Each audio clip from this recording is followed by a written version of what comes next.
కర్ణాటకలో అధికార పీఠం అందుకుని దక్షిణాదిన అడుగుపెట్టాలన్న బీజేపీకి దిమ్మ తిరిగే షాక్ తగిలింది. కర్ణాటక అతిపెద్ద పార్టీగా అవతరించిన రాష్ట్రాల్లోనూ సత్తా చాటిన కమలం కర్ణాటకలో మెజార్టీ సాధించి కూడా వాడిపోయింది.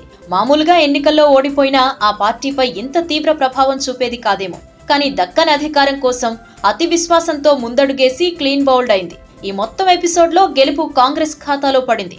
అధికారం పక్కా అనుకున్న కాంగ్రెస్ పార్టీ విజయానికి చెరువులో కూడా రాకపోయినా బీజేపీకి అధికారం దూరం చేయటంలో సక్సెస్ అయింది. మరో మాట లేకుండా జేడీఎస్ కు షరతుల్లేని ఆఫర్ చేసింది. చూస్తుంటే కర్ణాటకలో మాత్రమే కాదు, దేశం మొత్తం ఈ ఎఫెక్ట్ కనిపించబోతోంది. కాంగ్రెస్ తో కలవడానికి వెనక ముందు ఆడే ప్రాంతీయ పార్టీలన్నింటినీ ప్రధాని మోదీ, అమిత్ షా ఏకం చేశారు. కాంగ్రెస్ ఈ పరిస్థితిని సమర్థంగా వినియోగించుకోవటానికి సిద్ధమైంది.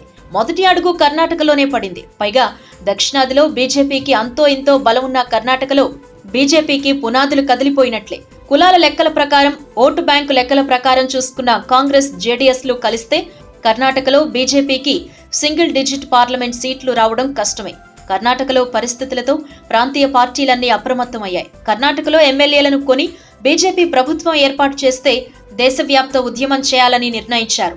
కాంగ్రెస్, జేడీఎస్ సంకీర్ణ సర్కార్ ఏర్పడడానికి మమతా బెనర్జీ, మాయావతి కూడా సాయం చేశారు. యూపీలో బీజేపీని దెబ్బకొట్టడానికి ఎస్పీ, బీఎస్పీ పొత్తులు పెట్టుకున్నాయి. ఉప ఎన్నికల్లో కాంగ్రెస్, ఎస్పీ, బీఎస్పీ పొత్తు బీజేపీని దారుణంగా దెబ్బతీసింది. దశాబ్దాలుగా ఓటమెరుగని స్థానాల్లోనూ ఓటమి చవిచూసేలా చేసింది. వచ్చే పార్లమెంట్ ఎన్నికల్లోనూ ఈ పొత్తు కొనసాగించనున్నారు. గత ఎన్నికల్లో యూపీలో క్లీన్ స్వీప్ చేసిన బీజేపీకి ఈసారి అక్కడ కనీసం 50 సీట్లు కోతపడతాయన్న ప్రచారం జరుగుతోంది. ఇప్పటికే దక్షిణాదిలో మోదీపై ఉన్న వ్యతిరేకత ఈ దెబ్బతో మరింత పెరిగింది. కేరళ, తమిళనాడు, ఒడిశా, తెలుగు రాష్ట్రాల్లో బీజేపీకి ఎలాంటి బలం లేదు.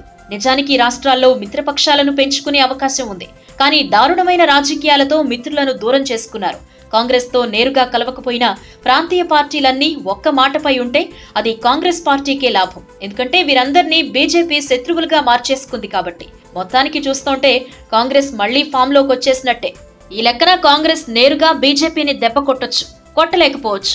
కానీ ప్రాంతీయ పార్టీలతో కలిస్తే మాత్రం సక్సెస్ పక్కా అని మాత్రం ఫిక్స్ అయిపోయింది. ఈ వీడియో మీకు నచ్చినట్టయితే లైక్ చేయండి, షేర్ చేయండి. మరిన్ని ఇంట్రెస్టింగ్ వీడియోస్ చూడడానికి మా ఛానల్ కు తప్పక సబ్స్క్రైబ్ అవ్వండి.